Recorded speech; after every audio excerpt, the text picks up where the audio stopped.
আসসালামু আলাইকুম ওয়া রাহমাতুল্লাহি ওয়া বারাকাতুহু।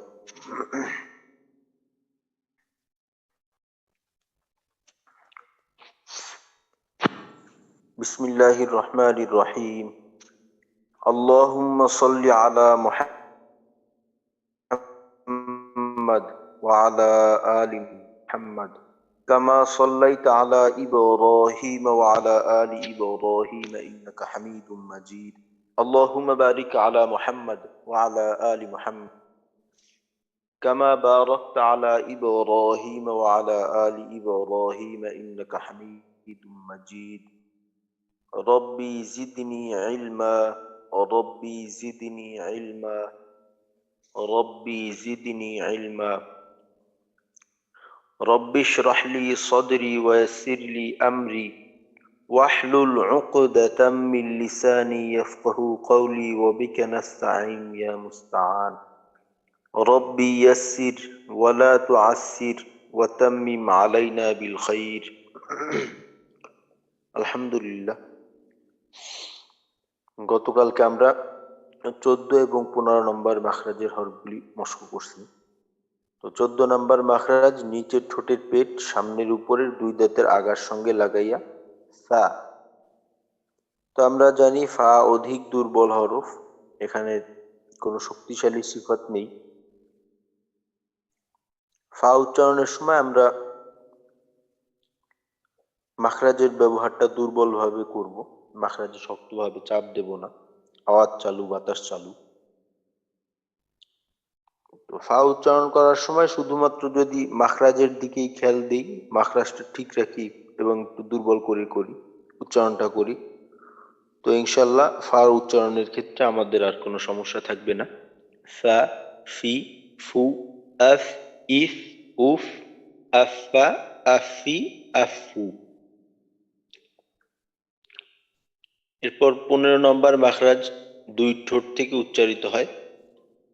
তো প্রথমে হলো বা, দুই ঠোঁটের ভিজা জায়গা থেকে বা উচ্চারিত হয়। তো বা হলো শক্তিশালী হরফ, এখানে তিনটা সিফত শক্তিশালী: জাহার, সিদ্ধা এবং কলকলা। বাতাস বন্ধ, আওয়াজ বন্ধ এবং ধাক্কা দিয়ে উচ্চারণ করতে হবে যখন জজম থাকবে। আর দুইটা সিফত দুর্বল: ইস্তিফাল এবং ইনফিতাহ। তো বার উচ্চারণে আমাদের মাখরাজের ক্ষেত্রে কোনো সমস্যা হয় না। সমস্যা যেটা হয় ওইটা হলো যে বার উচ্চারণটা আমাদের ওইভাবে শক্ত হয় না, একটু দুর্বল থাকে। তো বার উচ্চারণটা আমরা শক্তভাবে করব।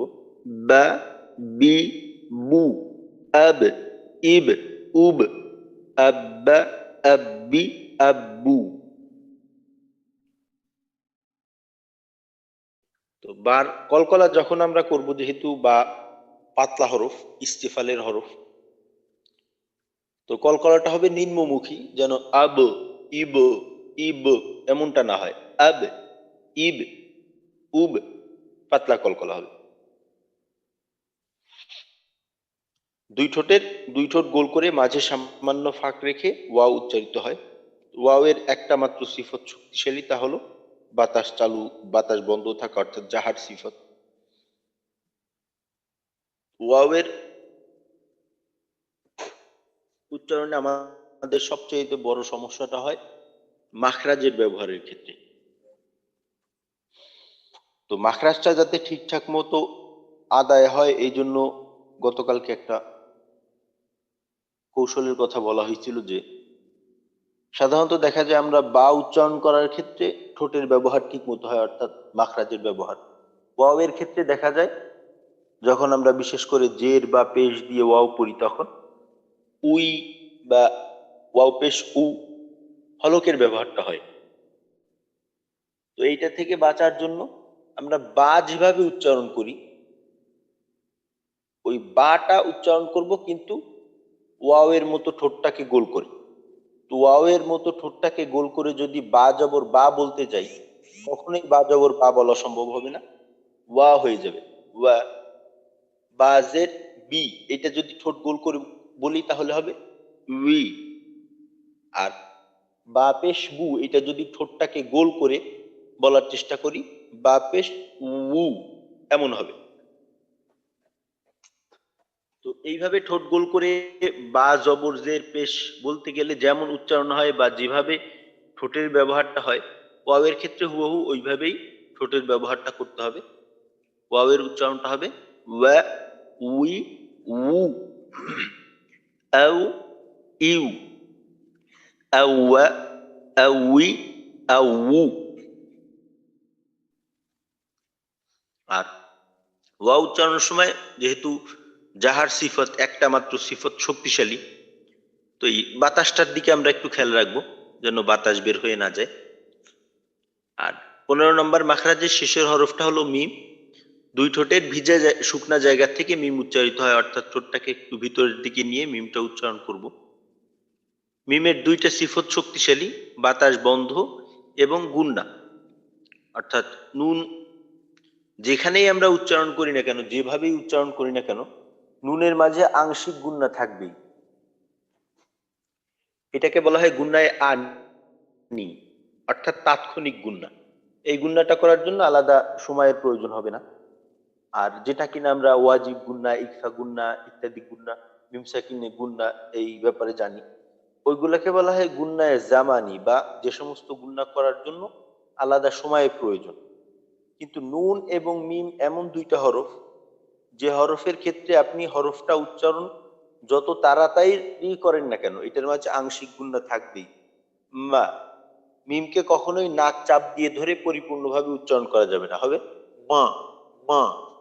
বোঝা যাবে যে আওয়াজটা আসলে পরিপূর্ণভাবে হচ্ছে না। এর কারণ হলো নুন এবং মিম সর্বদাই এর সাথে গুন্নার একটা মিশ্রণ থাকে। তো এই যে গুন্নাটা, এটাকে বলা হয় গুন্নায় আনি বা তাৎক্ষণিক গুন্না, অর্থাৎ এটার জন্য আলাদা একালিফ পরিমাণ সময়ের প্রয়োজন হবে না। তো এইটা হলো গুন্না সিফতের কাজ। তো মিমের উচ্চারণটা মা, মি, মু, আম, ইম, উম, আম্মা, আম্মি, আম্মু। তো ইনশাল্লাহ আজকে আমরা দেখা যায় কিছু কিছু হরফ এমন আছে যার উচ্চারণ করতে গেলে আর একটা হরফের উচ্চারণের মতো হয়ে যায়। এমন কিছু হরফের উচ্চারণের মাঝে আমরা আজকে পার্থক্য করার চেষ্টা করব। যেমন তা, ত, তারপর র, রাল, সদ, সিন, তারপর অনেক সময় দেখা যায় দদ এবং দাল, এই দুইটার মাঝেও আমাদের একটু দজের দুই, এখানে আমরা অনেকে দি বলে ফেলি। দত পেশ দু, এখানে আমাদের অনেক সময় দু এমনটা হয়। তো এমন কিছু হরফকে আমরা একেবারেই একসাথে পাশাপাশি নিয়ে এই উচ্চারণগুলোর মাঝে একটু পার্থক্য করার চেষ্টা করব। তো এর আগে যেহেতু গতকালকের আমাদের পড়ার মাঝে ওয়াওটা একটু বেশি কঠিন ছিল, তো ওয়াও এর উচ্চারণটা কয়েকজনের কাছ থেকে শুনবো। ওয়াও এর উচ্চারণটা কে শোনাবেন? ওয়াও এর উচ্চারণটা ওয়া, উই, উ, আউ, ইউ। আর পেশ থাকলে মাদের হরফ, পেশের বাম পাশে জজমালা ওয়াও, উ, আউয়া, আউই, আউ। আচ্ছা, মাশাআল্লাহ। এবার প্রথমে আশিক ভাই শোনাবেন, আশিকুল্লাহ ভাই। আসসালামু আলাইকুম উস্তাদ। ওয়ালাইকুম আসসালাম ওয়া রাহমাতুল্লাহ।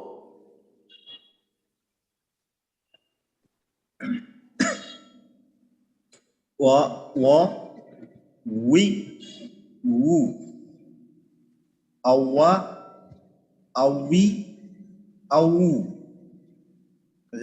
আও, ইউ, উ। উ। আচ্ছা আশিক ভাই, ওয়াবের উচ্চারণটা আর একটু নরম করে করলে আরো সুন্দর হবে। আমরা জানি যে জবরের বাম পাশে জজমওয়ালা ওয়াও লিনের হরফ, এই অবস্থায় ওয়াবের উচ্চারণটা, বা জবরের বাম পাশে জজমালা ইয়া লিনের হরফ হইলে উচ্চারণটা নরম হয়। এছাড়াও বাকি অবস্থাতে ওয়াও এবং ইয়ার উচ্চারণের মাঝে একটু অন্য হরফের তুলনায় বেশি নরম একটা ভাব থাকবে। ওয়া, উই, উ। এখানে মাখরাজে কোনো প্রেসার দেওয়া যাবে না, আওয়াজটাকেও কোনো আওয়াজের উপর কোনো প্রেসার রাখা যাবে না। আরেকটু নরম ভাবে করার চেষ্টা করবেন। আচ্ছা, এবার Yes. সাকলাইন ভাই।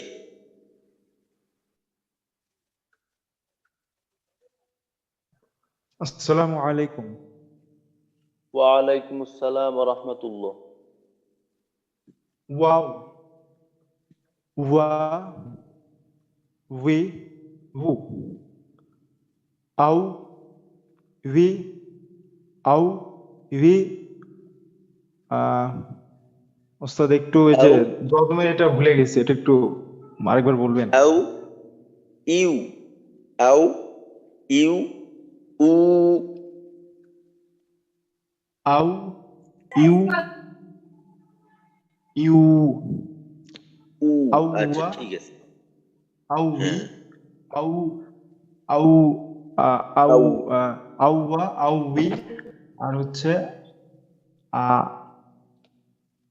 আউ, উ। আউ, উ। জি ওস্তাদ। আচ্ছা, আচ্ছা, ঠিক আছে সাকলাইন ভাই। আচ্ছা, সাব্বির ভাই। আসসালামু আলাইকুম। ওয়ালাইকুম আসসালাম ওয়া রাহমাতুল্লাহ। Yes. ওয়া, উই, উ, আও, ইউ, উ, আও, ওয়া, আও, উই, আও, উ।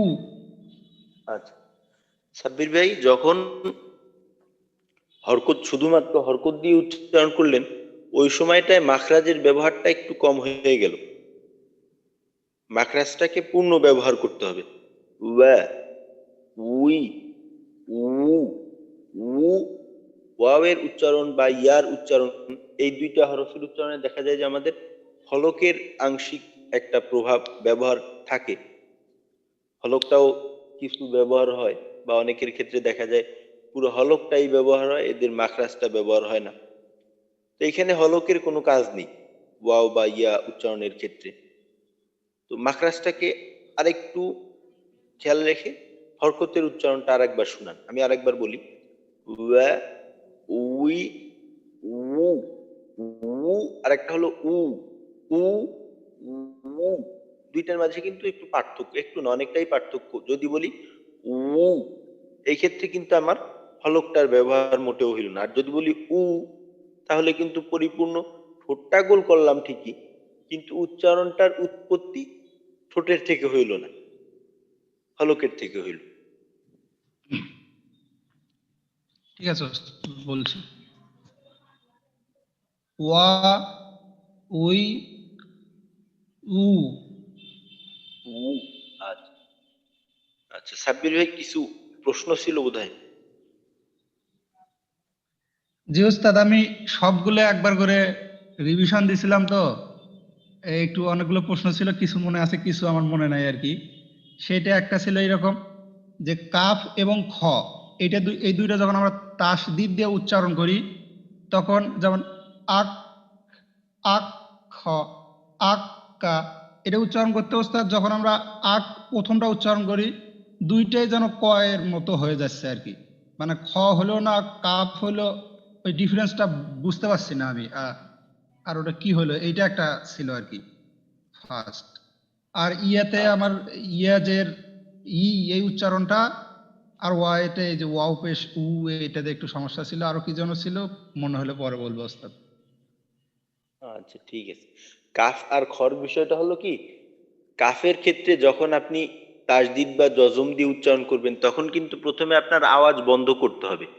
খর ক্ষেত্রে কিন্তু বিষয়টা এমন না। খর ক্ষেত্রে আওয়াজটা শুরু থেকেই চালু। খর ক্ষেত্রে আওয়াজ চালু, কাফের ক্ষেত্রে আওয়াজ বন্ধ। এই যে একটা সিফত, খর সিফত হলো রিখওয়া, আর কাফের সিফত হলো সিদ্দা। এই দুইটার মাধ্যমেই কিন্তু পার্থক্য হয়ে যাবে।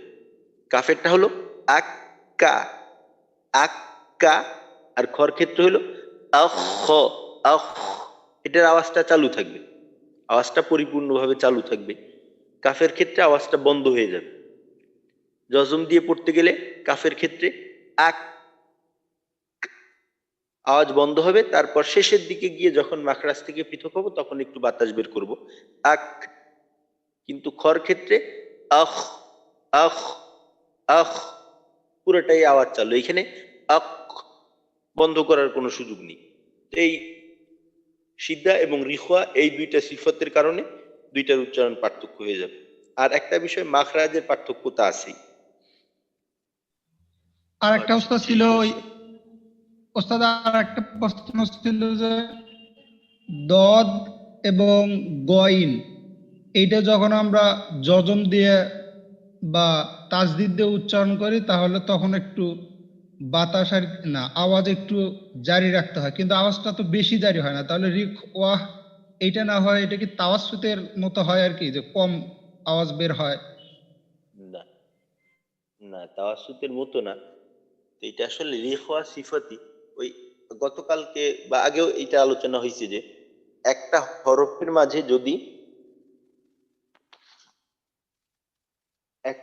মাঝে যদি কিছু সিফত দুর্বল থাকে, কিছু সিফত শক্তিশালী থাকে, তো শক্তিশালী সিফতের কারণে দুর্বল সিফতটা একটু শক্তি সঞ্চার হয়, ওইখানে দুর্বলতার পরিমাণটা একটু কমে। আর যদি দেখা যায় যে দুর্বল সিফত থাকে সাথে শক্তিশালী সিফত, তো দুই রকম হয়, দুর্বল সিফতগুলা একটু শক্তিশালী হয়, শক্তিশালী সিফতগুলা একটু দুর্বল হয়ে যায়, এই একটা আর একটার সাথে মেলার কারণে। আর রেখওয়া যে সিফতটা আছে, এই যে সমস্ত হরফের মাঝে প্রথম সিফত হলো জাহার, দ্বিতীয় সিফত হলো রেখওয়া, ওই সমস্ত হরফের রেখওয়াটা, যে সমস্ত হরফের মাঝে প্রথম সিফত হামস, দ্বিতীয় সিফত রেখওয়া, ওই সমস্ত হরফের তুলনায় একটু কম হয়, আওয়াজ চালুর বিষয়টা একটু কম থাকে। আর গইন এবং বদ এই দুইটা হরফের রেখওয়াটা ওইভাবে অন্য হরফের মতো, যেমন মনে করেন সিন সদ এক তো আছে, ওদের সিফতের মাঝেও কিছু কিছু সিফত আছে যেটা কিনা রেখওয়া আদায়ের জন্য সহায়ক, এই কারণে ওইখানে বেশি হয়। গইন এবং বদ এই দুইটার মাঝে আপনার মাখরাজগত কারণেও একটু সমস্যা হয়। তো এই জন্য রিখওয়ার ঠিকই হবে, তবে রিখওয়ার পরিমাণটা একটু কম হবে, তবে এর দ্বারা আপনার এইটাকে আবার তাওয়াসসুতে নিয়ে যাওয়া যাবে না, এটা তাওয়াসসুতের মতো হবে না, অর্থাৎ তাওয়াসসুতের মাঝে শামিল করা যাবে না, রিখওয়ার মাঝেই থাকবে। আচ্ছা, কায়েস ভাই ওয়াওয়ের উচ্চারণটা শুনান।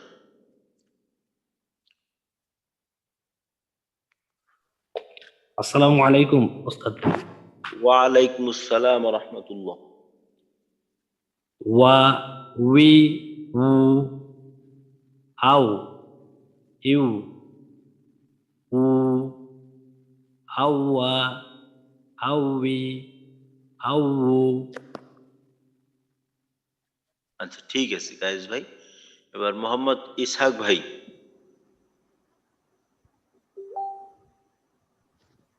আসসালামু আলাইকুম। ওয়ালাইকুম আসসালাম ওয়া রাহমাতুল্লাহ। ওয়া, উই, উ, আউ, ইউ, উ, আউয়া, আউই, আউ।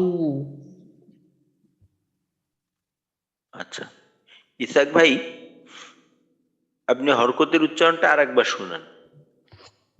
ওয়া, উই, উ। আচ্ছা, ঠিক আছে, ঠিক আছে ইসহাক ভাই। এই জজমার তাসদিদ দিয়ে যখন পড়বেন, ওয়াওটাকে আমরা সর্ব অবস্থায় মাখরাজের উপর অত প্রেসার দেব না, শুধুমাত্র এইটা খেয়াল রাখবো, আমরা প্রত্যেকে এই বিষয়টা খেয়াল রাখার চেষ্টা করব যে ওয়াওয়ের উচ্চারণে মাখরাজের উপর অত জোর দেওয়া যাবে না, আর হলক থেকে বাঁচার চেষ্টা করব সর্বদাই। ওয়াওয়ের মনে করেন যখন জজমের উচ্চারণ আমরা করি আউ, ইউ, আউ, ইউ, যখন জবরের বাম পাশে জজমালা ওয়াও হবে তখন তো লিনের কারণে নরম হবে, তো এইখানে যদি মনে করেন আমরা একটু নরম না করে তাড়াহুড়া করে আউ, ইউ, এভাবে তাড়াহুড়া করে, তো নরম এর সাথে কিন্তু তাড়াহুড়া হয় না, নরমের সাথে হচ্ছে স্থিরতা, অর্থাৎ আওয়াজটা একটু চালু রাখতে হবে, যেহেতু এখানে রেখোয়া সিফত আছে আউ, ইউ, এখানে আউ, ইউ এইভাবে আমরা করব না। আচ্ছা, মাশাআল্লাহ ইসহাক ভাই, মাখরাজের ব্যবহারটা ভালো ছিল। আচ্ছা, তবে একটু খেয়াল রাখবেন যেন আর একটু নরম করে করা যায়। মাহবুব ভাই, আসসালামু আলাইকুম। ওয়ালাইকুম আসসালাম ওয়া রাহমাতুল্লাহ। জি। ওয়াও, ওয়া, উই, উ, আও, ইউ, উ, আও, ওয়া, আও, উই, আও, উ, আউ। আও, আচ্ছা, ঠিক আছে মাহবুব ভাই। আচ্ছা, আজকে আমরা ওই যেটা বললাম যে দেখা যায় যে কিছু কিছু হরফ উচ্চারণ করতে গেলে আর একটা হরফের উচ্চারণের মতো হয়ে যায়। এটাকে বলা হয় তামিজে হরকত বা হরকতের উচ্চারণের পার্থক্য। তো এই সমস্ত হরফগুলোকে আজকে আমরা একটু দেখার চেষ্টা করব। তো প্রথমে আমরা দেখি ত এবং তা।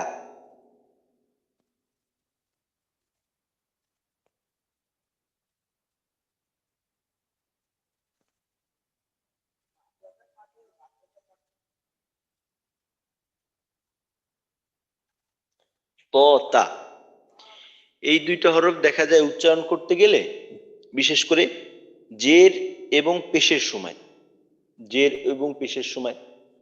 জবরের সময় যেহেতু ত মোটা হরফ, তা পাতলা হরফ, এই কারণে দেখা যায় উচ্চারণের মাঝে মোটা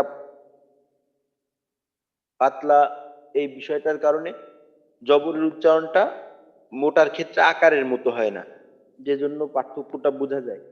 কিন্তু জের এবং পেশের ক্ষেত্রে পার্থক্যটা বোঝা যায় না। এই দুইটা হরফের উচ্চারণ আজকে আমরা একটু পার্থক্য করে দেখার চেষ্টা করবো। আরো কিছু হরফ আছে।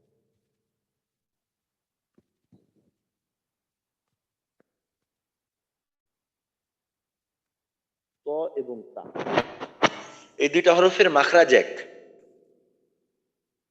দোনোটা হরফের মাখরাজ হলো জিহ্বার আগা সামনের উপরের দুই দাঁতের গোড়ার সঙ্গে লাগাইয়া ত, দাল, তা। তো মাখরাজগত একটা মিল, এই কারণে সমস্যাটা হয় বেশি। এইখানে আমরা মূলত এই দুইটা হরফের উচ্চারণের মাঝে পার্থক্য করব কয়েকটা সিফতের মাধ্যমে। সবচাইতে বড় পার্থক্যটা হবে ইস্তিআলা এবং ইতবাক সিফতের মাধ্যমে। যদি ত উচ্চারণ করার ক্ষেত্রে ইস্তিআলা ইতবাক আমরা ঠিক রাখতে পারি, তাহলে তার থেকে পার্থক্য হবে। অন্যথায় তায়ের থেকে তর পার্থক্য করাটা কঠিন হয়ে যাবে। তো আমরা প্রথমে জবর দিয়ে দুইটার উচ্চারণ দেখি। ত, তা, ত, তা। তো এইখানে মোটা পাতলা ত যদি মোটা না করেও বলি, তারপরেও দেখা যাবে তার থেকে পার্থক্য বোঝা যাবে, কারণ তার উচ্চারণটা হবে জবরটি আকারের মতো, তর উচ্চারণটা আকারের মতো হবে না। ত জবর ত, তা জবর তা, ত, তা। জের দিয়ে ত জের তুই, তা জের তি, তুই, তি। এখানে ইস্তিআলা ইতবাকের প্রতি বেশি খেয়াল রাখতে হবে। পেশের ক্ষেত্রে ত পেশ তু, তা পেশ তু, তু, তু। তো শুধু উচ্চারণগুলো শুনেই। ত, তা, তুই, তি, তু, তু। জজম দিয়ে পার্থক্য করাটা সহজ হবে, কারণ তর মাঝে কলকলা, তার মাঝে কলকলা নেই। কিন্তু দেখা যায় তর কলকলা করতে গিয়ে আমাদের অনেক সময় এমন হয় যে বোঝা যায় কেমন যেন আমরা তায়ের কলকলা করতেছি, অর্থাৎ আত, ইত, উত, তর কলকলাটা অনেক সময় এমন হয়। তো এখানেও মোটা পাতলার বিষয়টা খেয়াল রাখতে হবে। তকে মোটা করে অত, ইত, উত। আর তার উচ্চারণটা হবে আত, ইত, উত। তরটা অত, আত, ইত, ইত, উত, উত। তাসজিদ দিয়ে অত, আত্তা, অতুই, আত্তি, অতু, আত্তু। এই হলো ত এবং তার উচ্চারণের পার্থক্য। তো ত এবং তার উচ্চারণটাকে পার্থক্য করতে হবে, মাখরাজ দিয়ে করা সম্ভব না, কারণ এইখানে মাখরাজ এক। তো উচ্চারণের পার্থক্যটা আমাদের করতে হবে ইস্তিআলা এবং ইস্তিফাল, এই দুইটা সিফতের মাধ্যমে। আরো একটা সিফত আসছে, তার প্রথম সিফতটা হলো হামস, কিন্তু তর প্রথম সিফতটা হলো জাহার, বাতাস বন্ধ থাকা। এই সিফতটার মাধ্যমেও পার্থক্য হবে। তবে ইস্তিআলা এবং ইতবাক, এই সিফতটা যদি ঠিক না রাখি তাহলে পার্থক্য করা মোটেও সম্ভব হবে না। আচ্ছা, আজহার ভাই, জি হুজুর, ওই আহ, যখন সিজদা যায় সুবহান রাব্বিয়াল আলা কি হামজা আর আইনটা একসাথে পড়তে, এটা একটু দেখা দেন, এটা একটু সমস্যা। আচ্ছা, সুবহানা রাব্বিয়াল আ'লা, আ'লা, আ, আ, প্রথমে হামজার উচ্চারণ, আ'লা, আ'লা। উচ্চারণটা শুরু করতে হবে হামজার মাখরাজ থেকে, হলকের শুরু থেকে আ, পরে গিয়ে হলকের মাঝে আটকাবে। আ, আ, লা, আ, লা, এইভাবে। উস্তাদ, জি, উস্তাদ হামজা থেকে যখন আমরা আইনে যাব, ওইটা কি হামজার মাখরাজ থেকে আইনের দিকে আসে, না ওই যে মুখ যখন খালি থাকে আর কি সেখান থেকে আইনের মানে উপর থেকে নিচের দিকে যায়, না হামজার মাখরাজ থেকে আইনের দিকে আসে? এই যে আচ্ছা, আপনার যেহেতু হামজার মাখরাজের পরে হলো আইনের মাখরাজ, কাছাকাছি মাখরাজ, তো হামজার মাখরাজ থেকে আপনি সরাসরি আইনের মাখরাজে চলে যাবেন।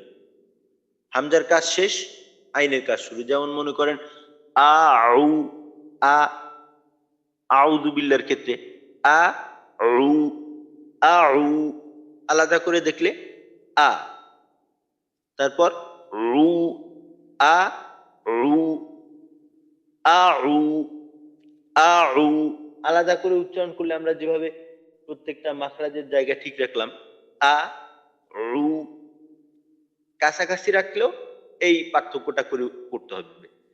আউ, তারপর আ, লা, আ, লা। আচ্ছা, ঠিক আছে।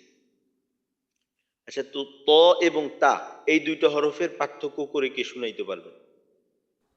আমি আর একবার একটু শুনাই দেই। তো আমি এইখানে এটাকে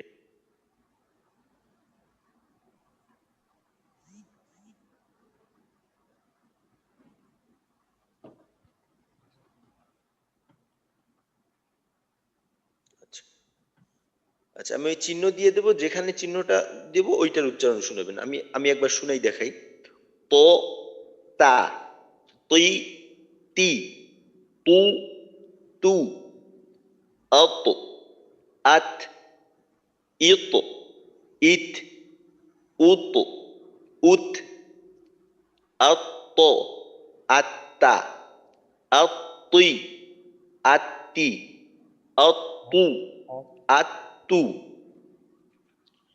আচ্ছা, কায়েস ভাই শুনান। আসসালামু আলাইকুম উস্তাদ। ওয়ালাইকুম আসসালাম। ত,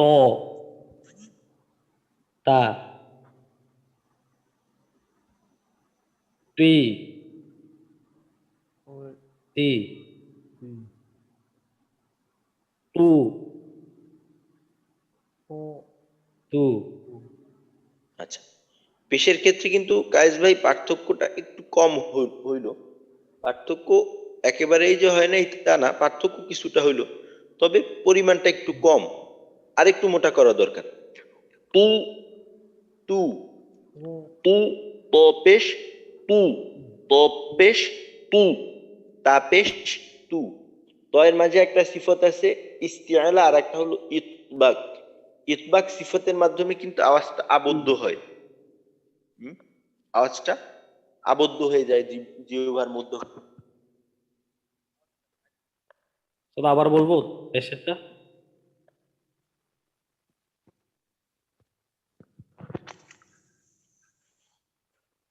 তু, তু, তো আমি কি বলবো আবার পেশ পেশ থেকে বলবো? হ্যাঁ বলেন। তু তু আচ্ছা, জজম। আত আত ইত ইত উত উত তাসদিদ। আত্ত আত্তা আত্তুই আত্তি আত্তু আত্তু। আচ্ছা কায়েস ভাই, ঠিক আছে, পার্থক্য আরো বেশি করার চেষ্টা করবেন যতটা করা যায়। ঠিক আছে আর একটা ইনশাআল্লাহ। বিষয় হলো, যখন আমরা জজম বা তাসদিদ দিয়ে পড়ি তখন তো আমরা একটা হরফের হরকতের সহায়তা নিই। তো এখানে হামজার হরকতের সহায়তা নিতেছি। তো হামজা কিন্তু শক্ত উচ্চারণ, হামজাটাকে কিন্তু নরম করা যাবে না। যেমন মনে করেন যদি বলি আত ত, তাহলে কিন্তু হামজাটা দুর্বল হয়ে গেল। আত ত আ, আত ত আত, ইত উত, যেন এখানে আত ইত উত এমনটা না হয়। ঠিক আছে, মাশাআল্লাহ। আচ্ছা, এবার সালে আহমেদ ভাই শুনান। জি, আসসালামু আলাইকুম রহমতুল্লাহ। ওয়ালাইকুম আসসালাম ওয়া রাহমাতুল্লাহ।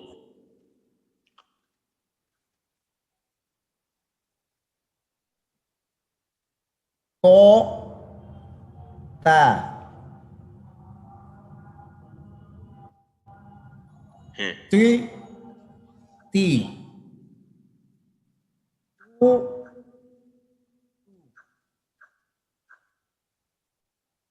আত আচ্ছা, এখানে আত সালে আহমদ ভাই, জের এবং জি পেশের ক্ষেত্রে, জের এবং পেশের ক্ষেত্রে উচ্চারণটাকে কিন্তু আমরা মূলত পার্থক্য করব মোটা পাতলার মাধ্যমে। তো দেখা যায় যে আপনার উচ্চারণটাকে অন্যভাবেও যদি আমরা পার্থক্য করার চেষ্টা করি হবে, কিন্তু ওই পার্থক্যটা করলে শুধুমাত্র পার্থক্যই হবে, উচ্চারণটা কিন্তু ঠিক হবে না। এখানে মোটার দিকে বিশেষ করে খেয়াল করব। জেরের ক্ষেত্রে মনে করেন তুই, তি, তু, তু। জের এবং পেশে আমাদের সবচেয়ে সমস্যাটা একটু বেশি হয়।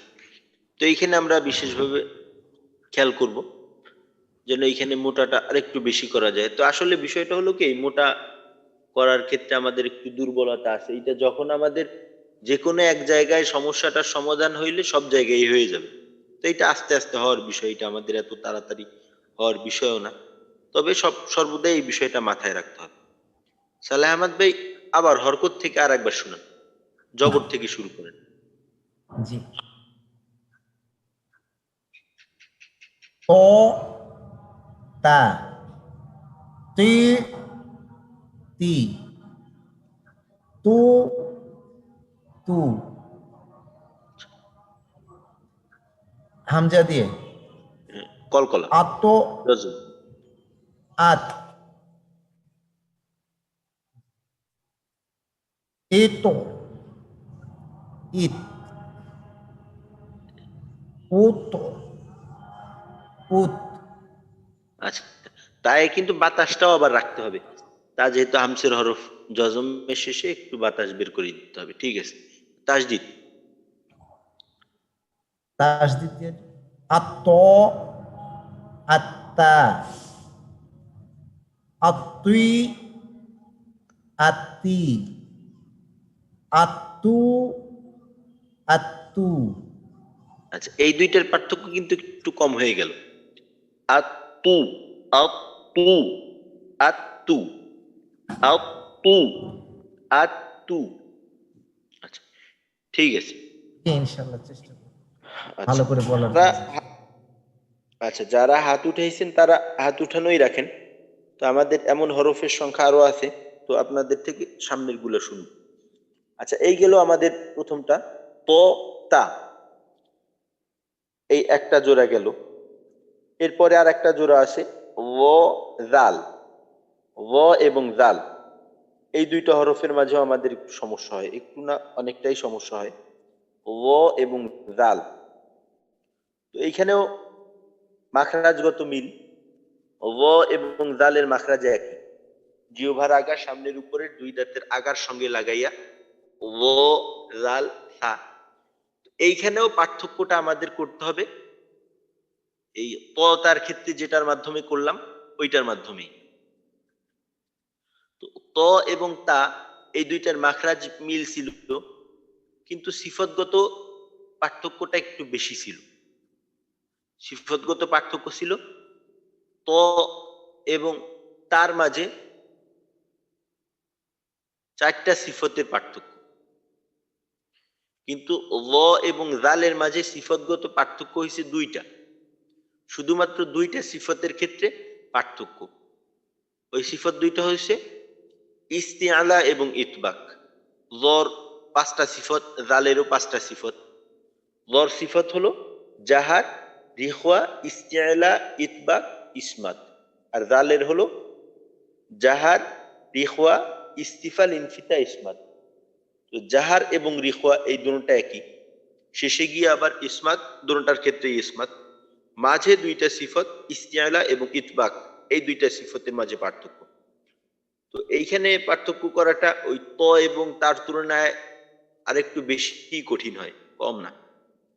তো ওর উচ্চারণ ও রা, উই রি, উ রু, জজম দিয়ে আও আর, ইর ইর, উর উর, আল্লো আররা, আউই আররি, আউ আররু। এখানে আজহার ভাই এই দুইটা একটু পার্থক্য করে শুনান। জি। ল, যা, জি, জি, জো, জো। আচ্ছা আজহার ভাই, এখানে একটা বিষয়টা হলো কি, তো মোটা হরফ আমরা আগেও বিষয়টা আমরা আলোচনা করছি যে মোটা হরফ উচ্চারণ করতে গেলে আমাদের কয়েকটা সমস্যার সম্মুখীন হইতে হয়। একটা হলো নাকে যাওয়া, আর একটা হলো যে ঠোঁট গোল হয়ে যাওয়া, আর একটা সমস্যা আছে হলকের মাঝখানে একটু চাপ প্রয়োগ করা। যেমন মনে করেন লো লো, এইভাবে যদি আমি বলি তাহলে হলকের মাঝে একটু চাপ দিতেছি, লো উই উ উ, এই যে একটু চাপ দিতেছি। তো হলকের বিন্দু মাত্র ব্যবহার থাকবে না। লু লু লু, মোটা করার জন্য মোটা করতে গেলে যতটুকু জায়গার প্রয়োজন জিহ্বার গোড়ার দরকার, বাস ওইখান থেকে। ইতবাক আদায় করার জন্য জিহ্বার মধ্যখান দরকার, জিহ্বার মধ্যখান।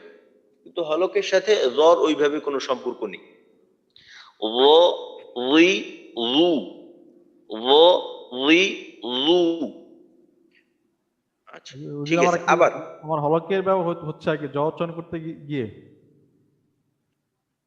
হ্যাঁ, আওয়াজটা শুনে ওই মনে হইতেছে কেমন যেন হলকের মাঝেও এক চাপ লাগতেছে, এমনটা মনে হয় আর কি। তো এইটা আর একটু স্পষ্ট করার চেষ্টা করবেন আর কি। আচ্ছা, হরকত দিয়ে আবার শুনান এই দুইটার পার্থক্য। ল, যা, জি, জি, জো, জু। আচ্ছা, জজম আল্ল, আজ্জা, আল্লি, আজ্জি, আজ্জু, আজ্জু।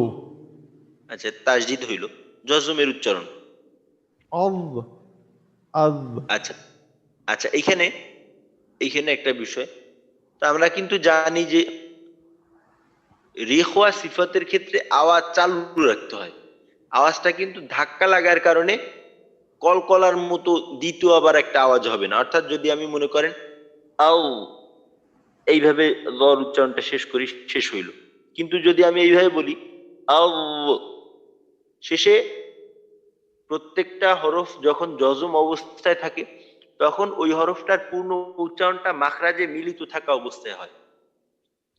হরফে যখন জজম দিয়ে আমরা পড়ি তখন হরফের উচ্চারণটা মাখরাজে মিলিত থাকা অবস্থায় উচ্চারণটা প্রকাশ পায়।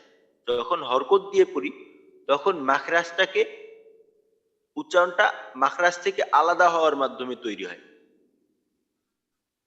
তো জজম দিয়ে পড়ার সময় খেয়াল রাখতে হবে উচ্চারণটা তো আমি মাখরাজের সাথে লাগাইয়া, মনে করেন জ্বর মাখরাজটা হলো জিহ্বার আগা সামনের উপরের দুই দাঁতের আগা, আও এই মাখরাজ দাঁতের সাথে জিহ্বার আগাটা লাগাইলাম, এইখানে লাগানো থাকা অবস্থাতেই জয়ের উচ্চারণ শেষ হবে।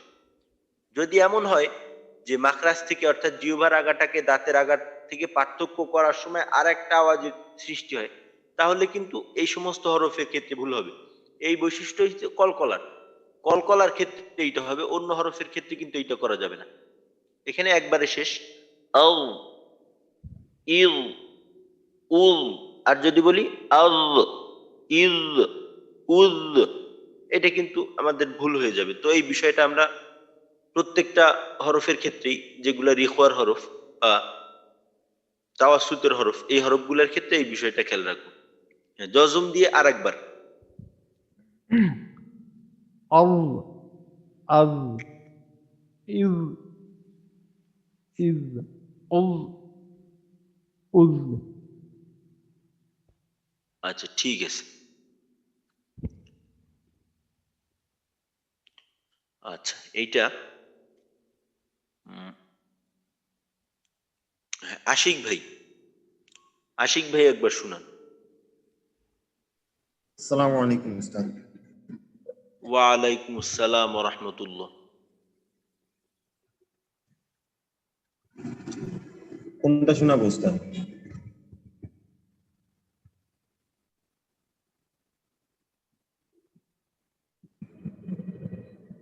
উস্তাদ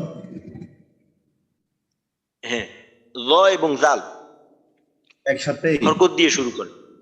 হ্যাঁ, এই এতক্ষণ যেভাবে আমরা পড়লাম এই পার্থক্য করে, জবর দিয়ে জবরের পার্থক্য, জের দিয়ে জেরের পার্থক্য। আচ্ছা আচ্ছা ঠিক আছে, বুঝতে পারছি উস্তাদ। ও, দা, তুই, দি, ও, দু। এখন তাজদিদ, যখন তাজদিদ কে আউ, আচ্ছা আজ, তাহলে ইজ, ইজ, উজ, উজ। তাজদিদ আল্লাহ, আযা, আউযি, আউযু। উস্তাদ মনে হয় ভুল হয়েছে, আবার তাজদিদ দিয়ে আবার শোনাচ্ছি। আল্লাহ, আযা, আউযি, আযি, আউযু, আযু। আযু। আচ্ছা ঠিক আছে, মাশাআল্লাহ, ঠিক আছে। এখানে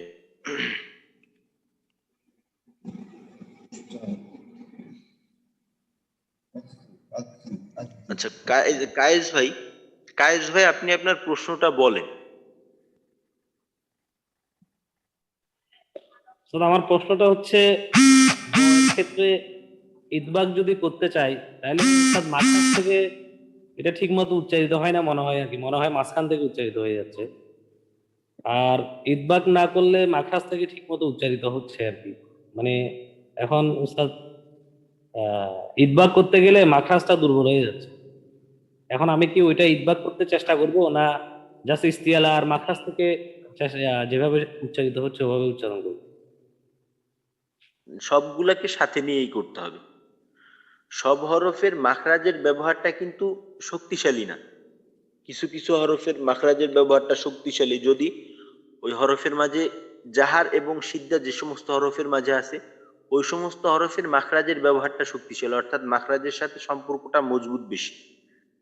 তো র এর ক্ষেত্রে কিন্তু জাহার এবং সিদ্ধা দুইটা সিফত একত্রে না, জাহার সিফতটা আছে, তবে জাহারের তুলনায় সিদ্ধা সিফত যে হরফের মাঝে থাকে ওই হরফের মাখরাজটা বেশি শক্তিশালী হয়, মাখরাজের ব্যবহারটা শক্তিশালী হয়। কারণ আমরা সিদ্ধার সংজ্ঞা যখন পড়ছি তখন ওইখানে ছিল সিদ্ধার হরফগুলি তার মাখরাজ থেকে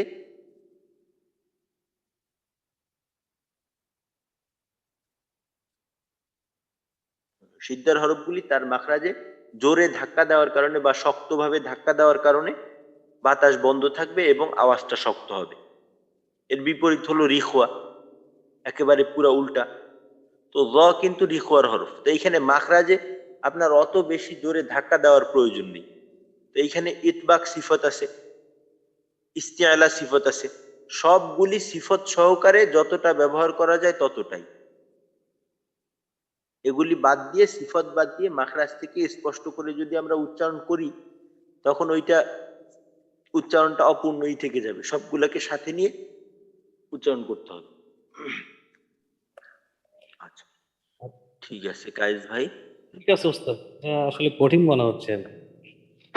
এটা আস্তে আস্তে হয়ে যাবে ইনশাল্লাহ। ও ও ওই উ আও ইউ উল, এখানে যদি যেমন সহজে বোঝার জন্য দেখেন একটা হরফ ফা, নিচের ঠোঁটের পেট সামনের উপরের দুই দাঁতের আগার সঙ্গে লাগে, তো আমরা ফার সিফতগত অবস্থান জানি যে অধিক দুর্বল।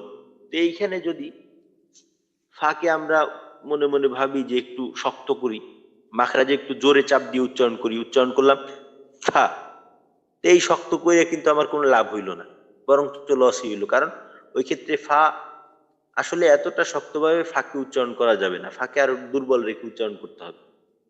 ফাকে যদি শক্ত করতে যাই তখন ফার উচ্চারণটা সঠিক করতে গিয়ে আমরা একটু আংশিক ভুল করে ফেলব। তো এই মাখরাজের ক্ষেত্রে বিষয়টা এমন। তো সিফতের জায়গায় থাকবে, সিফতের ব্যবহারও, এগুলো হলো সিফতে লাজেমা। আর আমরা জানি সিফতে লাজেমা যেগুলি আছে এগুলো অবশ্যই আদায় করতে হবে, যদি আদায় না করি তাহলে হরফের উচ্চারণ পূর্ণাঙ্গ রূপে হবে না। আচ্ছা, তো র জাল গেল। তো এখন আমরা দেখব এমন আরো দুইটা হরফ, সদ এবং সিন। এই দুইটা হরফে একই মাখরাজের, সদ এবং সিন। এই দুইটা হরফের মাখরাজ হলো জিহ্বার আগা সামনের নিচের দুই দাঁতের পেট ও আগার সঙ্গে লাগাইয়া সদ সিন জা। যদিও এই দুইটা হরফ একই মাখরাজের, কিন্তু আমরা মাখরাজ পড়ার সময় এই দুইটা হরফের মাঝে মাখরাজগত একটু পার্থক্য বলছিলাম, যে সদ উচ্চারণ করার সময় জিহ্বার আগাটা সামনের নিচের দুই দাঁতের আগার সাথে লাগবে, সিনের সময় জিহ্বার আগা সামনের নিচের দুই দাঁতের নিচের অংশ অর্থাৎ পেটের দিকে লাগবে। আর সদ উচ্চারণ করার সময় দাঁতের সাথে দাঁত মিলাবো না, সিন উচ্চারণ করার সময় দাঁতের সাথে দাঁত মিলানো যাইতে পারে। সদ এবং সিন এই পিছনের যে দুই জোড়া গেল ওই জোড়ার মতো একই রকম সমস্যা, যে জের এবং পেশ জজম দিয়ে যখন বা তাজিদের প্রথম অংশ যখন উচ্চারণ করতে যাই তখন দেখা যায় যে সদটা সিনের মতো হয়ে যায়। তো এইখানেও সদ এবং সিন এই দুইটা হরফের সিফতগত দিকে যদি তাকাই তাহলে সদের মাঝেও 6টা সিফত, সিনের মাঝেও 6টা সিফত। তো 6টা সিফতের 4টা সিফত হলো একই রকম, হামস রিখওয়া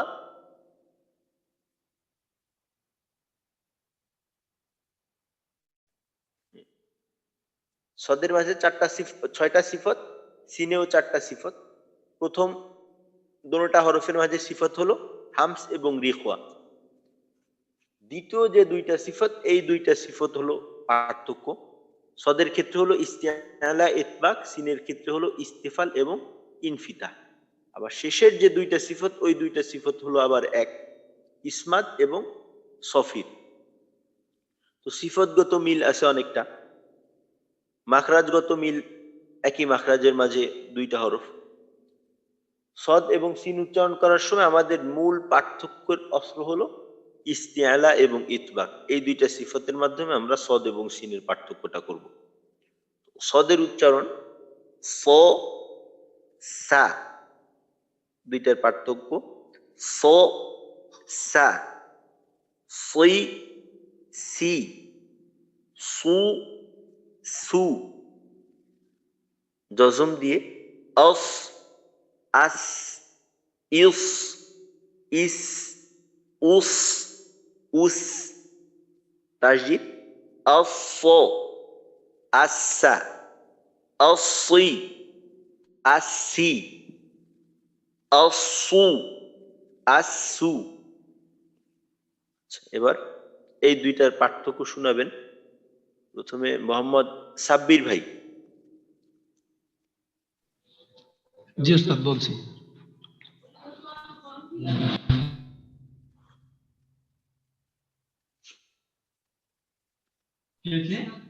জি ওস্তাদ বলছি। হ্যাঁ বলেন। স, সা, সি, সি, সু, সু, জজম। আস, আস, ইস, ইস, ওস, ওস, আস, আসা, আসি, আসি, আসু, আসু। আচ্ছা ঠিক আছে সাব্বির ভাই।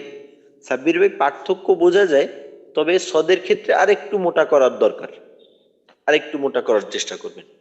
ওস্তাদ একটা প্রশ্ন করতাম, সেটা হলো একটা জি। হরফের মাঝে যতগুলো সিফাত থাকে এবং যে মাখরাজের আবার স্থান ঠিক রেখে, এই সবগুলো ঠিক রাখতে যদি কোনো সিফাত অথবা মাখরাজের একটু কম বেশি হয়, তাহলে কি খুব বড় সমস্যা হবে? আচ্ছা, এই একটা বিষয়, প্রত্যেকটা হরফের মাখরাজের ব্যবহার কিন্তু একরকম না। প্রত্যেকটা হরফের মাখরাজের ব্যবহারটা কিন্তু একরকম না। সিফতটা কি? সিফত হলো মাখরাজটা আপনি কিভাবে ব্যবহার করবেন, এই মাখরাজটা ব্যবহারের বর্ণনাই কিন্তু সিফত দেয়। তো সিফত অনুযায়ী আপনার মাখরাজের ব্যবহারটাকে নির্ণয় করতে হবে। সিফত অনুযায়ী যেমন দেখেন, বা এর প্রথম দুইটা সিফত হলো জাহার এবং সিদ্ধা। তো জাহার এবং সিদ্ধা থাকার কারণে বায়ের মাখরাজে কিন্তু একটু শক্ত ভাব থাকবে, জোরে চাপ দিতে হবে, শক্তভাবে ধাক্কা দিতে হবে। আবার একটা হরফ দেখেন ফা, ফার প্রথম দুইটা সিফত হলো হামস এবং রিখওয়া। হামসের চাহিদা মাখরাজে দুর্বলতা থাকবে, বাতাস চালু থাকবে। রিখওয়ার চাহিদা মাখরাজে নরম ভাবে ধাক্কা লাগবে, বেশি শক্তভাবে ধাক্কা দেওয়া যাবে না, আওয়াজটা চালু থাকবে। তো দোনোটা হরফের কিন্তু মাখরাজ আছে, ফারও মাখরাজ আছে, বায়েরও মাখরাজ আছে। কিন্তু এই দুইটা হরফের মাখরাজকে আমরা কিভাবে ব্যবহার করব, এইটা নির্ধারণ করবে সিফত। তো মাখরাজের দিকে তাকাইয়া সিফত ছাড়া যাবে না, সিফতের দিকে তাকাইয়া মাখরাজ ছাড়া যাবে না। সবটাকেই সাথে নিয়ে চললে দেখা যাবে যে প্রত্যেকের ব্যবহার ঠিক মতোই হবে। যদি ফাকে ফার সিফত অনুযায়ী মাখরাজ থেকে আদায় করি, তখন মাখরাজের ব্যবহারটা যেভাবে হওয়া উচিত ওইভাবেই হবে। বাকে বার মাখরাজ থেকে উচ্চারণ যদি বার সিফত অনুযায়ী করি, তাহলে মাখরাজের ব্যবহারটা যেভাবে হওয়ার কথা ওইভাবেই হবে। অনেক সময় মনে হয় যে একটা বিষয় স্বাভাবিক, যে যদি ইস্তিআলা আদায় করতে যাই বা ইতবাক আদায় করতে যাই, তখন হয়তো মাখরাজ জিহ্বাটার যেহেতু একটু পিছুটান থাকে, সদ এবং ল, তারপর তো এদের মাখরাজ হলো জিহ্বার আগা, ইস্তিআলা সিফত হলো জিহ্বার পিছনের দিক, গোড়া বা মধ্যখান। এই যে দূরত্ব, পিছনের অংশ ব্যবহার করতে গেলে দেখা যায় যে আপনার সামনের অংশে একটু টান থাকে। তো এই সিফতটা ঠিক রেখে যতটা হয় ততটাই। এই জন্য কিন্তু এই সদ এবং সিন এই দুইটা হরফের মাখরাজ পড়ার সময় আমরা আলোচনা করছি যে সদের উচ্চারণ সময় জিহ্বার আগাটা সামনের উপরের দুই দাঁতের আগার সঙ্গে লাগবে। এর কারণ কি? সদ সিন যা একই মাখরাজের হরফ, কিন্তু সদ যা এবং সিনের ক্ষেত্রে জিহ্বার আগাটা সামনে নিচে দুই দাঁতের আগার থেকে একটু নিচের অংশে লাগে, সদের ক্ষেত্রে একটু উপরের অংশে লাগে। এর কারণ কি? এর কারণ হলো সদের উচ্চারণের সময় মাখরাজে একটু পিছুটান থাকে, জিহ্বার একটু পিছুটান থাকে, যে কারণে জিহ্বার আগাটা যদি একটু নিচু করতে যাই তাহলে ওই ইতবাক সিফত ওইখানে একটু দুর্বলতা দেখা যাবে। তো এই দুইটার মাঝে সমন্বয় করতে গিয়ে সদের ক্ষেত্রে মাখরাজের একটু উপরের অংশে জিহ্বার আগার অংশ ব্যবহার হয়। তো যাই হোক, মূল বিষয়টা হলো মাখরাজ সিফত সবই ঠিক থাকবে, একটার দিকে তাকাই আর একটা ছাড়া যাবে না। আচ্ছা, এবার আশিক ভাই শুনান, আশিকুল্লাহ ভাই। আসসালামু আলাইকুম উস্তাদ। ওয়ালাইকুম আসসালাম।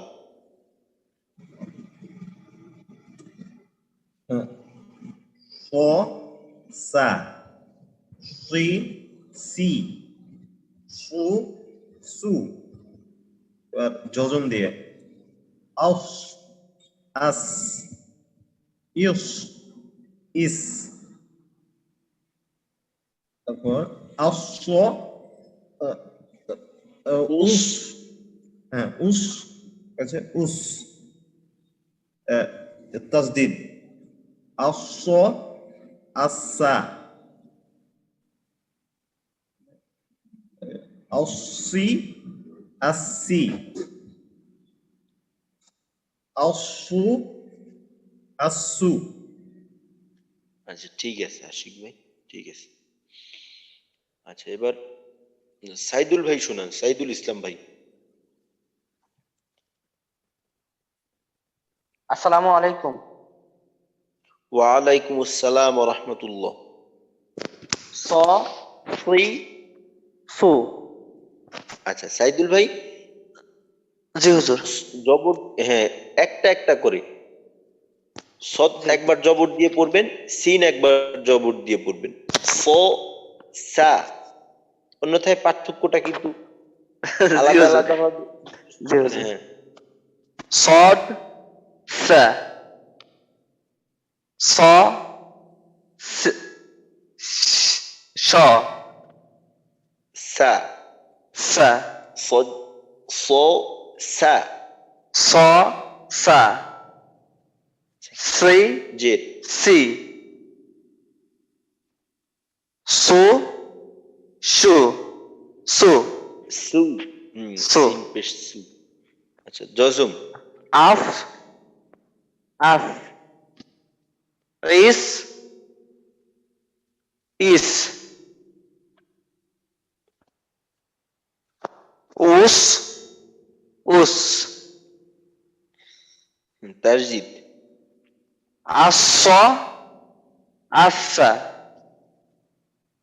আসি আসি আসু আসু। আচ্ছা ঠিক আছে সাইদুল ভাই, ওই জি হুজুর। পার্থক্য একটু ওই মাখরাজের ব্যবহারের ক্ষেত্রে যে একটু পার্থক্য বলা হয়েছিল, ওইটা করার মাধ্যমে পার্থক্য একটু বোঝা যায়। কিন্তু সদের মূল, সদ এবং সিনের মূল পার্থক্যটা হবে কিন্তু ইস্তিআলা এবং ইতবাক সিফতের ব্যবহারের থমে। তো সদ উচ্চারণ করার সময় এই বিষয়টা একটু খেয়াল করার চেষ্টা করবেন। আচ্ছা, এবার মাহবুব ভাই। জি। সোয়াদ, সোয়াদ সিন, স সি, না স সা, সি সি, সো সু। হুজুর, কেমন? একটু প্যাচ লেগে যায় না? আচ্ছা ঠিক আছে, জি ঠিক আছে। আমি এই যে এই তিন জোড়া পড়লাম আমরা, ত তা ও রাল সদ সিন, এই তিন জোড়ার উচ্চারণ আমি রেকর্ডিং করে আমাদের হোয়াটসঅ্যাপে পোস্ট করে দেব। তো আমরা ওইটা, যদি কারো সমস্যা থাকে ওইখান থেকে শুনে তারপর আমরা প্রত্যেকেই এই তিন জোড়ার পড়াটা একটু শোনানোর চেষ্টা করব। আচ্ছা, আজকে আমাদের সময়ও শেষ। হুজুর, আমি একটু শোনাবো? আচ্ছা আজহার ভাই শুনান। জি। সদ সিন স সা সি সি সি সো সো আস আস ইস উইস। যে জেডটা আসলে জেড যখন যেহেতু যখন তখন আসলে উচ্চারণ ঠিক রাখতে পারি না সদেরটা। আচ্ছা, ইস, ইস, আচ্ছা, উইস, ইস, উইস, ইস, ওস, উস, অস্স, আচ্ছা, ইসি, ইসি, অসু, উসু। আচ্ছা, আসি, আসি। আচ্ছা ঠিক আছে আজহার ভাই, ওই আমি হোয়াটসঅ্যাপে শোনাবা না, ওইখান থেকে শুনে তারপর পরবর্তী শোনাবেন ইনশাল্লাহ।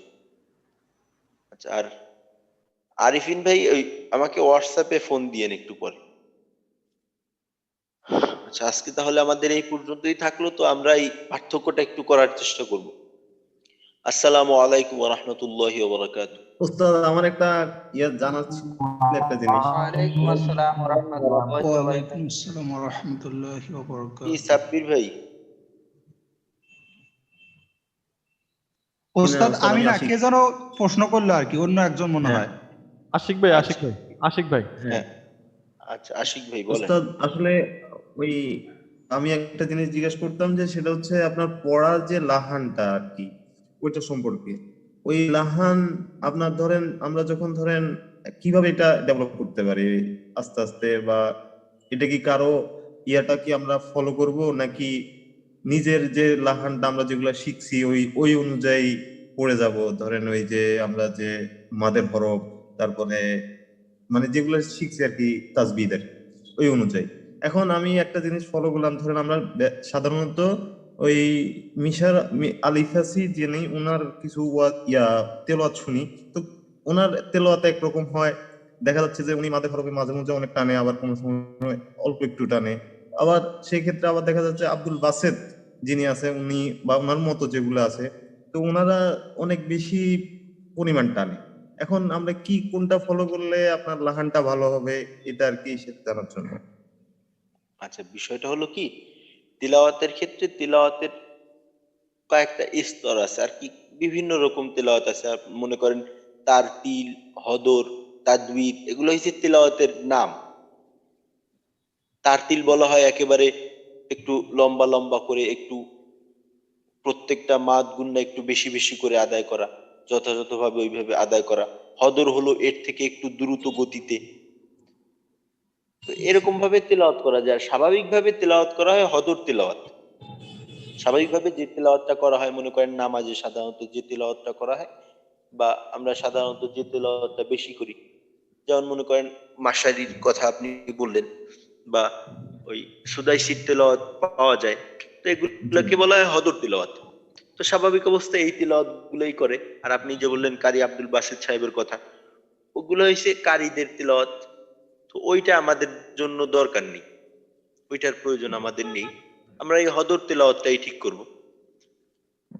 আচ্ছা আর ওই যে বললেন যে মাদ কখনো একটু কম করে, কখনো একটু বেশি করে, আসলে একটা মাদের পরিমাণের ক্ষেত্রে কিন্তু আমরা যেভাবে পড়ে আসছি, বিষয়টা কিন্তু পরিপূর্ণ যে ওই তিন আলিফের মাঝেই সীমাবদ্ধ, এক আলিফের মাঝে সীমাবদ্ধ, এরকম কিন্তু না। কিছু কিছু জায়গা আছে এমন যে যেখানে তিন আলিফের থেকে বেশিও করা যায়, তিন আলিফের থেকে কমও করা যায়, আবার এক আলিফের থেকে বেশি করা যায়।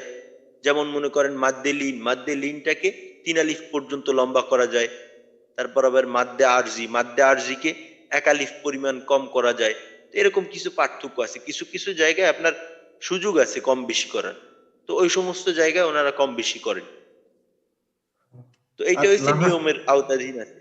হ্যাঁ, আর আর লাহান সুরের কথা যে তিলাওয়াত, হ্যাঁ এইটা হইলো যে তিলাওয়াতটা আমরা মনে করেন এক একজন এক এক ধরনের সুরে পড়ে। তো এইটা হচ্ছে সর্বপ্রথম বিষয়টা হচ্ছে তিলাওয়াতের উচ্চারণগুলা সহি শুদ্ধ করা। যখন আমাদের উচ্চারণগুলা সহি শুদ্ধ হয়ে যাবে, ওই সময়টায় গিয়ে আমরা কার মতো করে, কারটা আমাদের পছন্দ, ওই কোনো একটা সুর অনুকরণ করার চেষ্টা করব। যতক্ষণ পর্যন্ত না আমাদের তিলাওয়াতের শুদ্ধতা ঠিক না হয়, ততক্ষণ পর্যন্ত কিন্তু এটা করা যাবে না। আচ্ছা আচ্ছা আর বুঝতে পারছি। তিলাওয়াত সহি শুদ্ধ করার জন্য আপনার মনে করেন খলিল হুসাইরি, তারপর সিদ্দিক আল মিনশাউই, এনাদের তিলাওয়াতটা শুনলে বেশি ফায়দা হয়। যত জায়গায় মস্ক করানো হয় বেশিরভাগ জায়গায় সিদ্দিক আল মিনশাবি, খলিল হুসাইরি এনাদের তেলাওয়াতটাকে ফলো করা হয় সহি শুদ্ধ করার ক্ষেত্রে। সহি শুদ্ধ যখন মোটামুটি আলহামদুলিল্লাহ একটা পর্যায়ে যাবে, তারপর গিয়ে আমাদের ওই সহি শ্রুতি না মধুরতা উস্তাদ, আমি বা মাঝে সুন্দর মধ্যে ভালো। হ্যাঁ চেষ্টা করি, কিন্তু হ্যাঁ আমার গলা তো আপনার মোটা, একটু তার জিনিসগুলো আমার কাছে ভালো লাগে না। এর জন্য আর কি, তো কি ওইটা উপায় আস্তে পাওয়া আস্তে যায় হবে। তো আর কি জিনিসটা। আচ্ছা, আগে আপাতত আমরা সহি শুদ্ধ করার চেষ্টা করি, তারপর গিয়ে আমাদের যখন সহি শুদ্ধ হয়ে যাবে তখন আমাদের জন্য যে কোনো একটা কিছু অনুকরণ করা বেশি কষ্টকর হবে। আচ্ছা, আর আচ্ছা কি ঠিক উস্তাদ আছে। ওই দুইটার নাম কি বললেন, কষ্ট করে যদি আরেকটু বলতেন। সিদ্দিক আল মিনশাউই, এইটা আপনি নেটে সার্চ দিলে সহজেই পাবেন। সিদ্দিক আল মিনশাউই, আরেকজন হলো খলিল হুসাইরি। খলিল হুসাইন। আচ্ছা উস্তাদ, ধন্যবাদ। ঠিক জাযাকাল্লাহ। ঠিক আছে। আসসালামু সুবহানাক আলাইকুম। আল্লাহুম্মা ওয়া বিহামদিকা আশহাদু আল্লা ইলাহা ইল্লা আনতা নাস্তাগফিরুকা ওয়া নাতুবু ইলাইক।